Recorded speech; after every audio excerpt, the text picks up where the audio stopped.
morning, everyone. I'm Joseph Cammarata, attorney for Rudy Giuliani.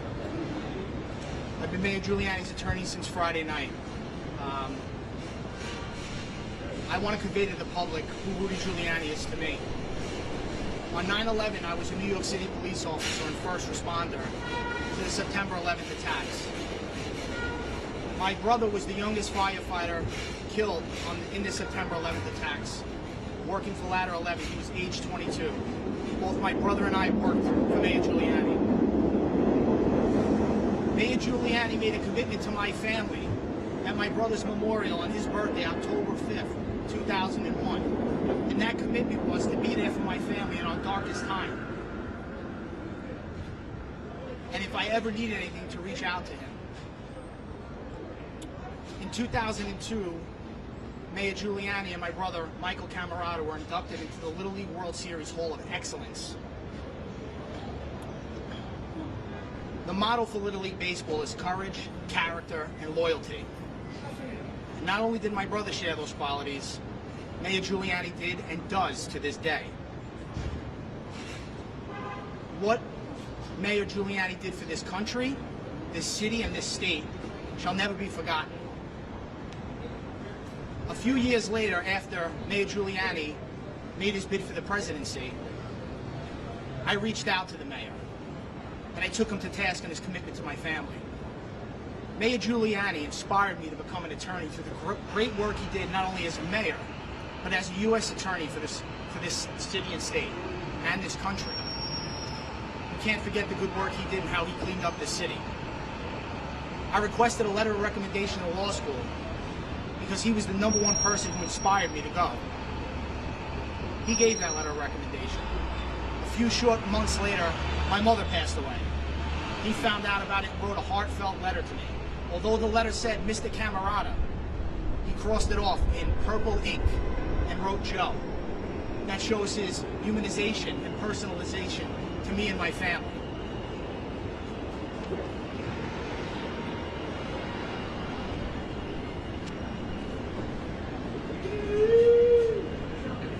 Rudy Giuliani was there for me during my darkest time, and I'm here for him during his darkest time. Rudy Giuliani was there for America during its darkest time, and America needs to be there for Rudy Giuliani during his darkest time. We cannot forget what he did for us.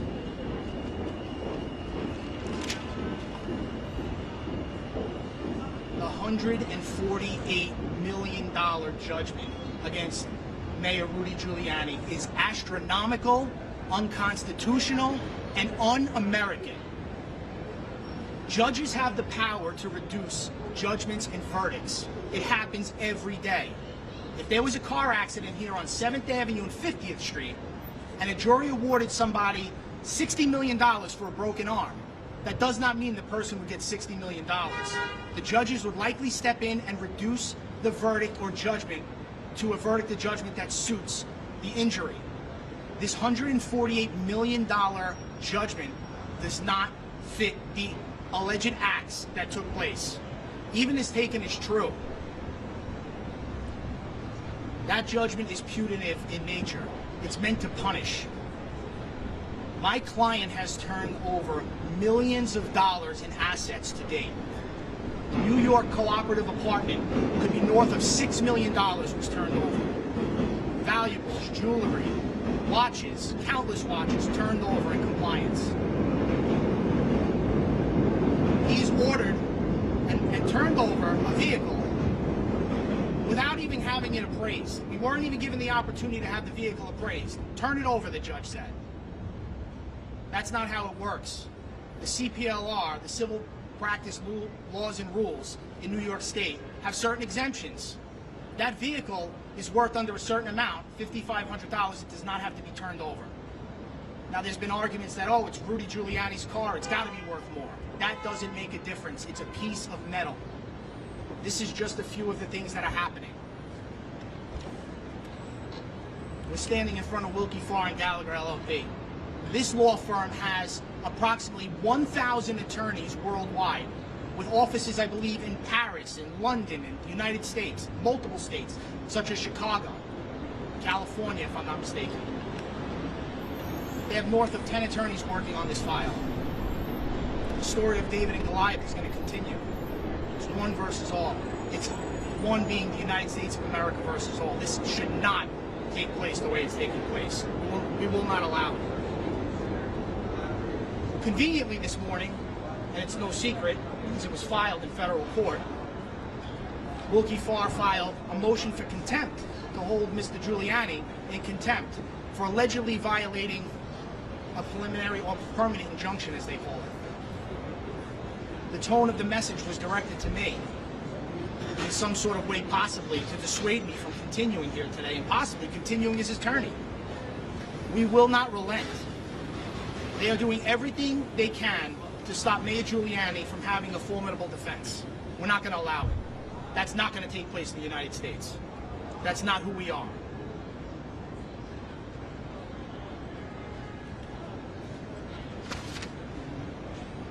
Things must change. Things have to change. On November 5th, 2024, the people went to the polls. The Americans are sick and tired, on both sides and independent, of the witch hunts, political persecutions, the indictments, the trials, the convictions, the impeachments, the civil cases, the judgments. They're sick and tired of it. This isn't about red and blue or black or white. This is about red, white, and blue. And this is not what we do in this country. This is not what we do in this state. It must end. The judgment does not fit the alleged acts. This firm is doing everything in their power to break an 80-year-old patriot to this country, an American who did so many good things for us.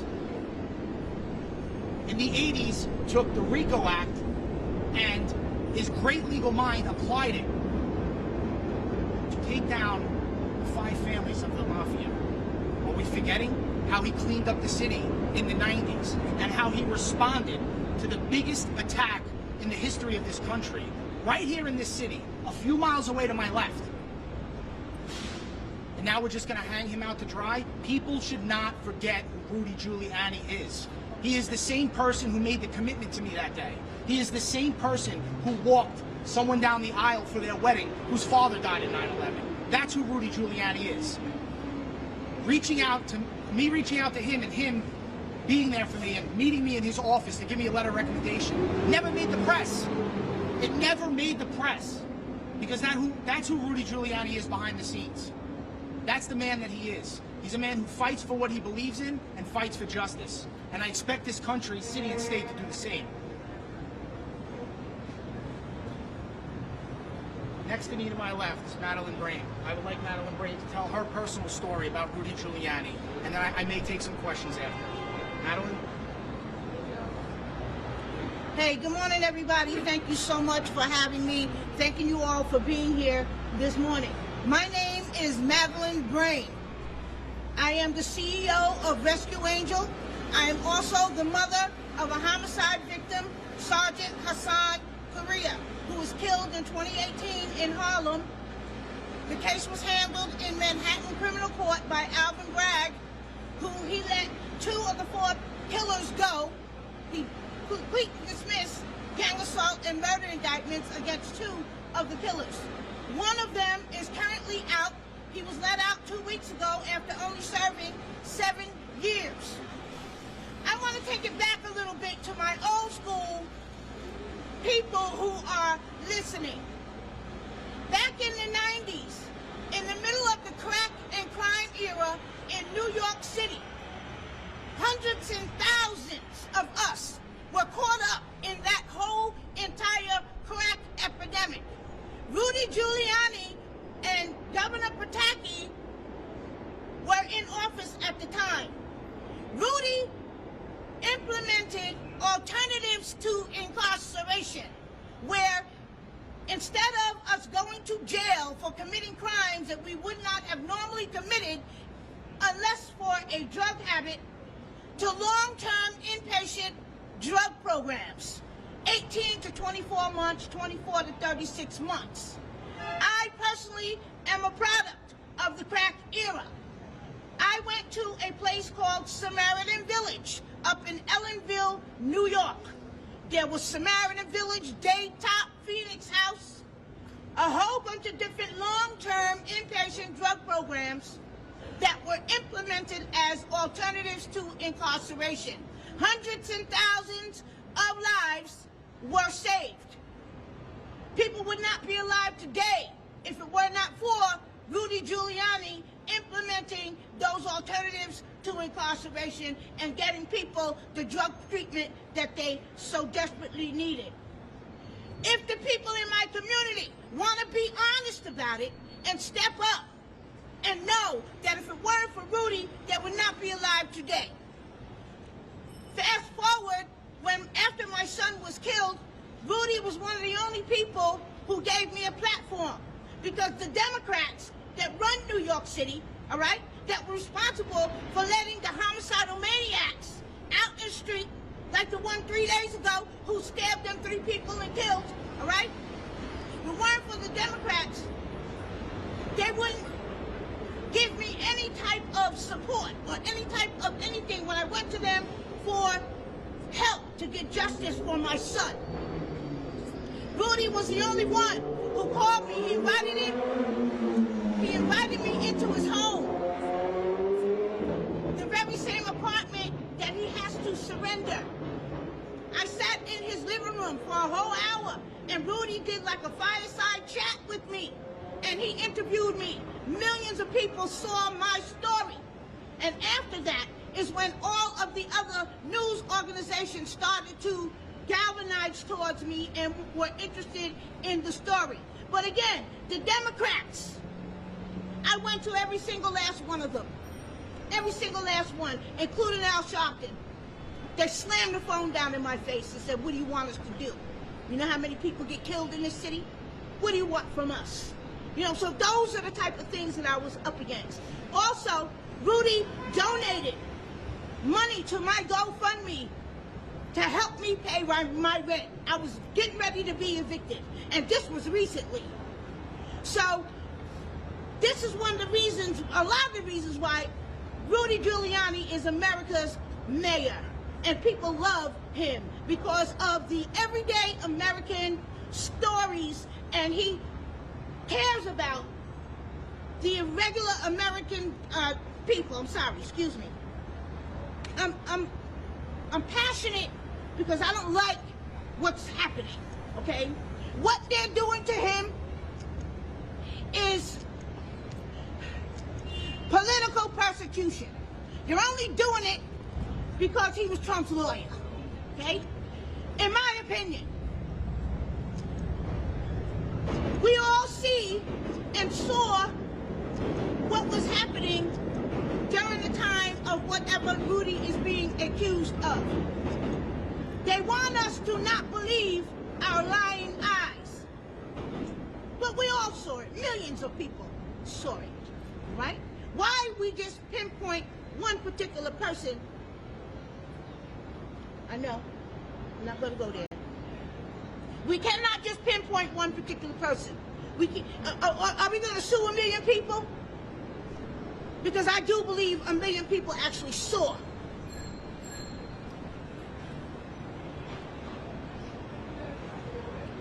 I have to tread lightly. I have to tread lightly.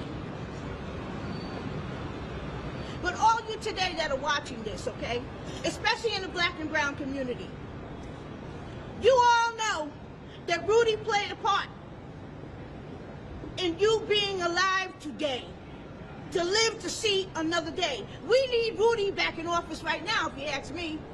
He was the only mayor with the backbone to actually stand up and do what's necessary. We have all these sick and suffering addicts in the street that are dying slowly right before our eyes, and we're stepping over their bodies like we don't see them. Rudy was the only one with enough compassion, care, and concern to actually do the heavy lifting, stop picking at the low-hanging fruit, make the investments, and get these people that we see in the street dying every single day, slowly committing suicide right before our eyes. It is unacceptable. Unacceptable. So I thank you for your time here today.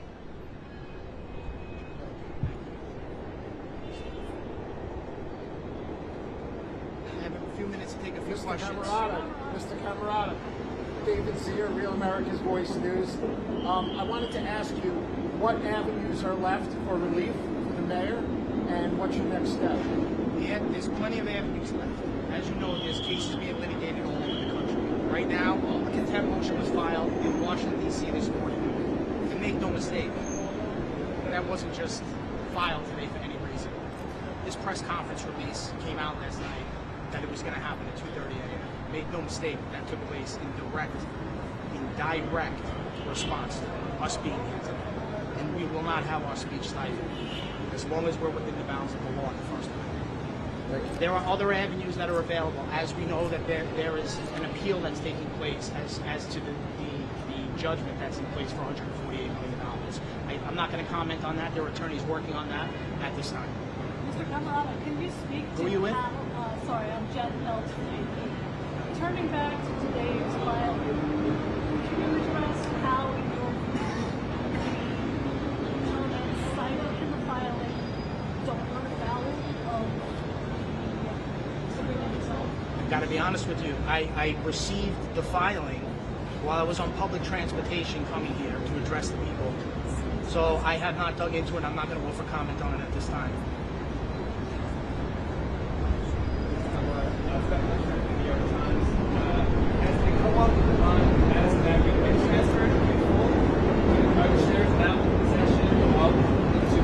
I believe that everything has been turned over. If not, it's still in the process, but my client, Mayor Giuliani, has complied. The value of that apartment, it's no secret, is probably north of $6 million.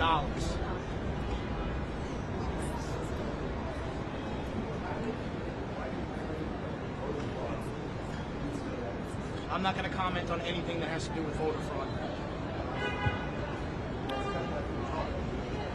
That's not what I'm here for. That's not what this case is about.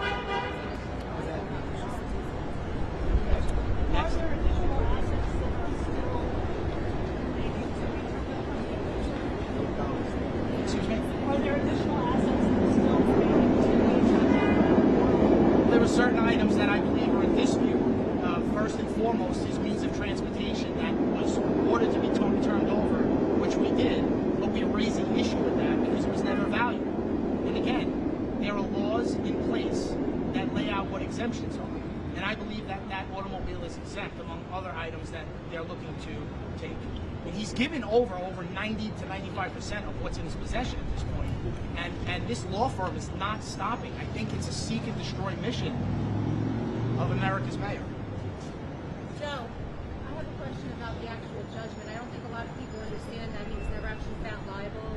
It was the default. I don't know if you commented on that, but just talking about a quick comment on how Rudy actually never was found liable. It was a default judgment. I'm just going to comment generally that there was no trial and there was no jury that came back with a verdict that defamation was reached.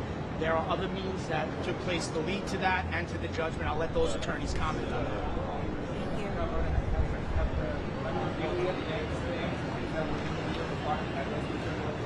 I believe everything in the apartment has been turned over. There are certain disputes about clothing and items that he could wear on his back. Those items we're definitely going to be dealing with as well.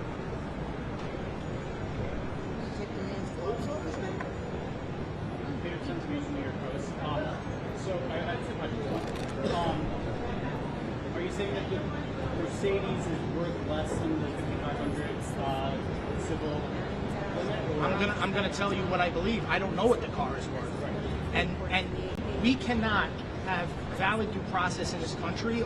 The bottom line is this: certain assets need to be appraised and valued.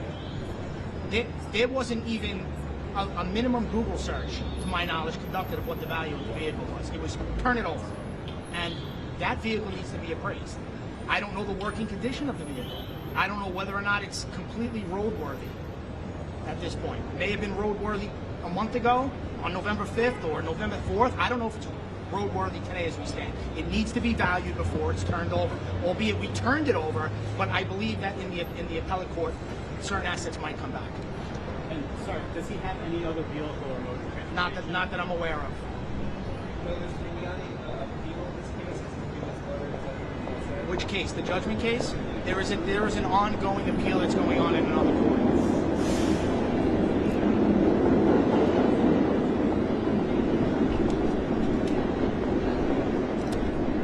Any other questions?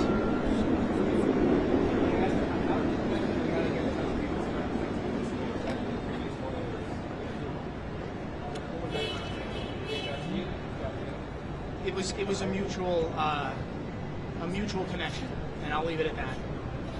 And again, Rudy Giuliani inspired me to be an attorney. He was there for my family in my darkest time, and I'm certainly going to be there for him in his darkest time.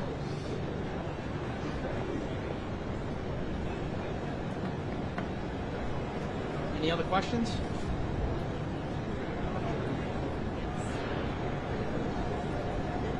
That's it. Thank you.